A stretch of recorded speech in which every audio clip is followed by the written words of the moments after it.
I had been in the pub 3 hours, talking to a guy I used to work with called Ian, before I realised he wasn't Ian after all, and I was in the wrong pub. By that stage he was very cross. He poked me in the chest and asked me if I was some sort of puppy squeezer. I didn't know what he meant. He had me thrown out for it. I walked the street until I came to a doorway where I used to lean when I was married to a wife. I think I've forgotten her name now. No, I haven't. It was Rosalind. Yes, I have.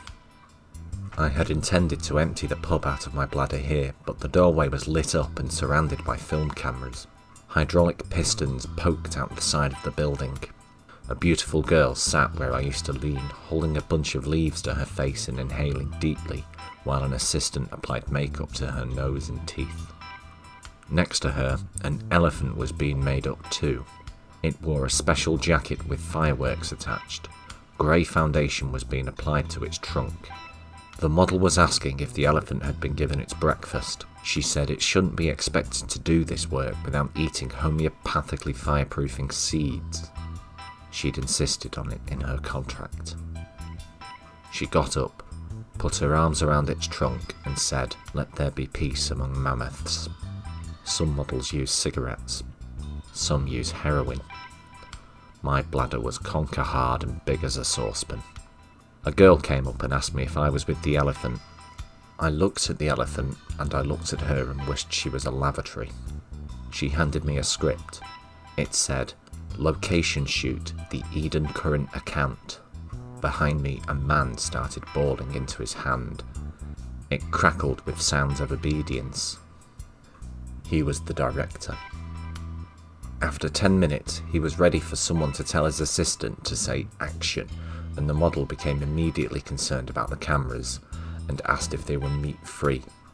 The director slowly explained that this was a spiritualized camera, in which the lenses were made of glass, not meat.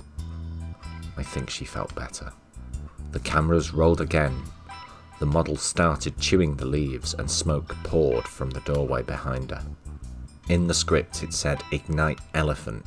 A man lit the elephant and it walked forwards with fireworks going off on its back. As it passed the model, a squib shot off and it landed in her intricate cinnamon hat.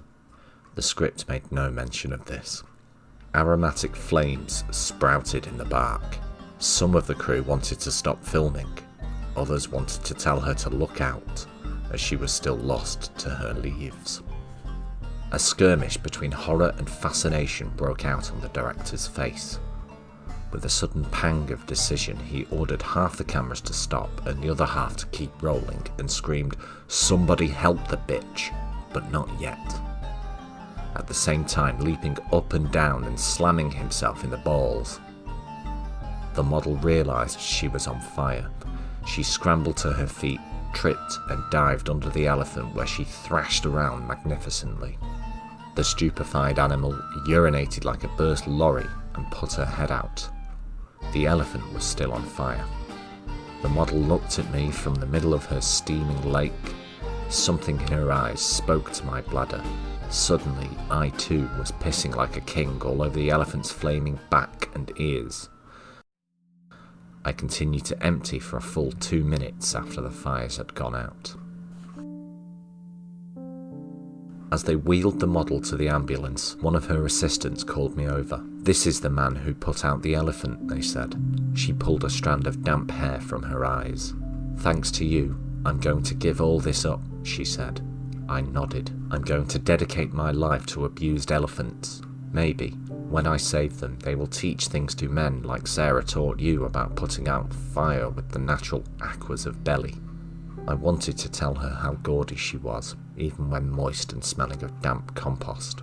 "You stink of piss and you're thick as shitty jam," I said. As I left, I found a man sitting on the ground with his head in his hands. "You're sad," I said, indicating his face. He pointed to a mass of hydraulics. It was supposed to make the building smile with my pistons.